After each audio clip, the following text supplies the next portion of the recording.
Est-ce que tu connais une voiture française qui allie style, rareté et passion pure? C'est la Renault 17 et on a la chance d'en avoir une juste ici, on vous la présente.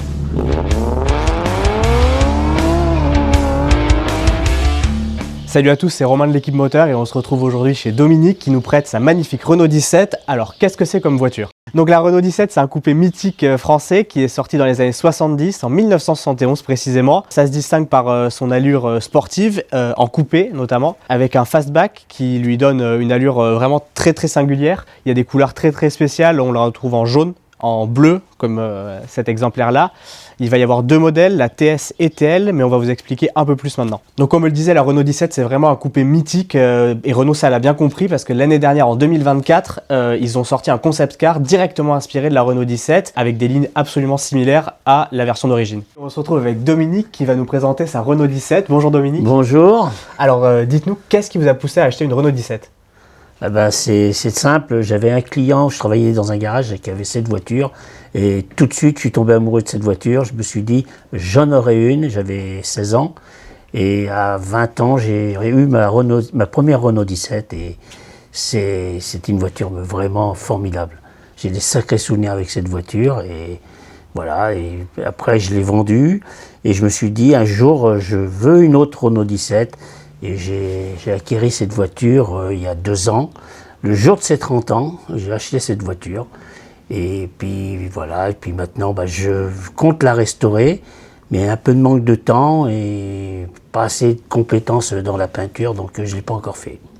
Est-ce que vous pouvez nous raconter un peu plus sur son histoire de ce modèle précisément? Alors ça, c'est une Renault 17 TL, avec un moteur 1600, boîte 4 vitesses. Il y avait le modèle de la TS qui était avec un 1600 aussi, moteur injection et une boîte 5 vitesses dessus. D'accord. Donc TL, TS, TS c'est la version sportive, on va dire un peu. C'était le haut de gamme, c'était plus sportif, ça faisait 100 chevaux, que celle-là fait que 97. Mais voilà, après on l'a appelée la Gordini. Mais c'était exactement la même voiture. Oui, il y avait juste le badge à l'arrière qui changeait. Ils avaient badgé en Gordini parce que la TS se vendait pas bien, parce que c'était une voiture quand même qui était assez chère. Et ils ont dit on va la badger Gordini, mais pour la badger Gordini, il a fallu faire une modification sur la voiture. Et ils ont simplement changé le diamètre de la barre stabilisatrice à l'avant. D'accord. Pas de modification de puissance du moteur ou quoi qu'on aurait pu attendre d'une Gordini.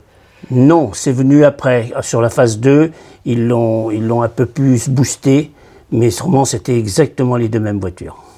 Par contre, elle a été équipée de ceinture à l'arrière, d'origine elles n'en ont pas.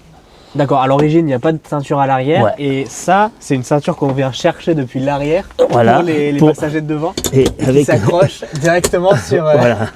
Sur une structure en métal au milieu du Voilà, véhicule. sur un anneau métallique, voilà. Après, il faut tirer voilà, alors, comme ça pour le retirer. Sur celle-ci, encore la sangle rouge, oui. C'était pour le sortir. Voilà. Pour descendre la glace arrière, voilà, ça, on voit le mécanisme qui rentre à l'intérieur de l'aile.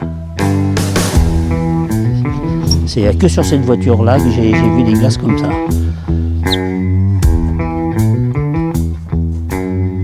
Précision, normalement la Renault 17 était aussi disponible en Targa avec le toit au milieu qui peut se retirer. Tout à fait, avec un hardtop, oui. Avec un hardtop, oui. Qu'on vissait avec du coup 3 vis, ouais, et qu'on dévissait le hardtop. Voilà, et après on avait une bâche qui était électrique.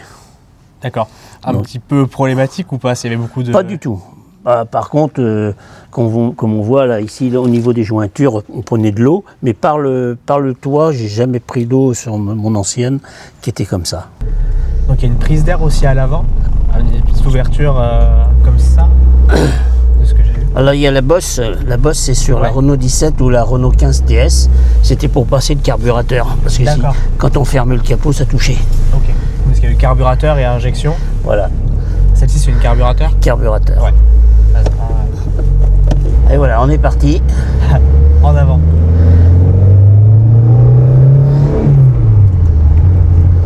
Ouais, donc quand même on est autour de la tonne pour la voiture, elle fait à peu près une tonne.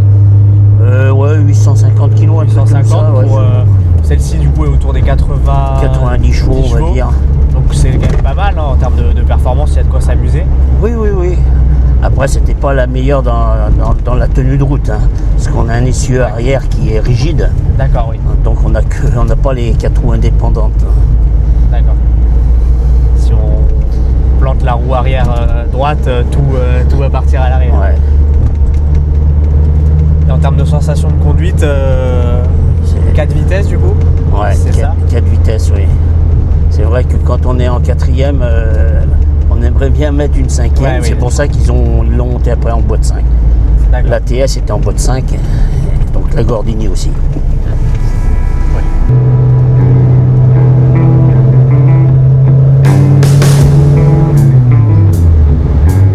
On a l'impression d'être à 200, mais, mais on est à 90.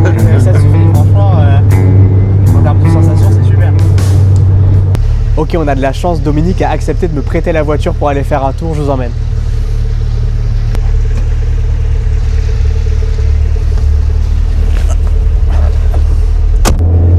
Il faut bien appuyer pour bien forcer pour tourner.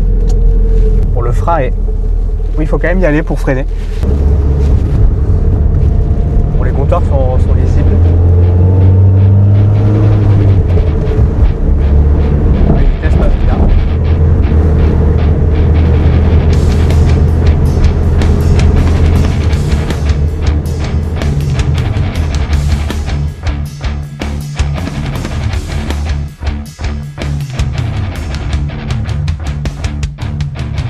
Et maintenant une pièce qu'on est obligé de regarder ensemble, le moteur, on va aller le voir. Le voilà.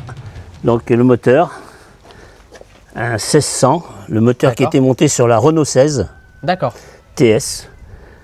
Et donc voilà, c'est un carburateur. Ouais, parce que la voiture du coup existait en 2 versions, en injection en injection et en carburateur. Donc c'est une version plus simple, on va dire, voilà. plus simplifiée, plus facile aussi à Beaucoup plus travailler. facile à travailler, moins consommation. Au niveau de la consommation, c'était beaucoup moins important.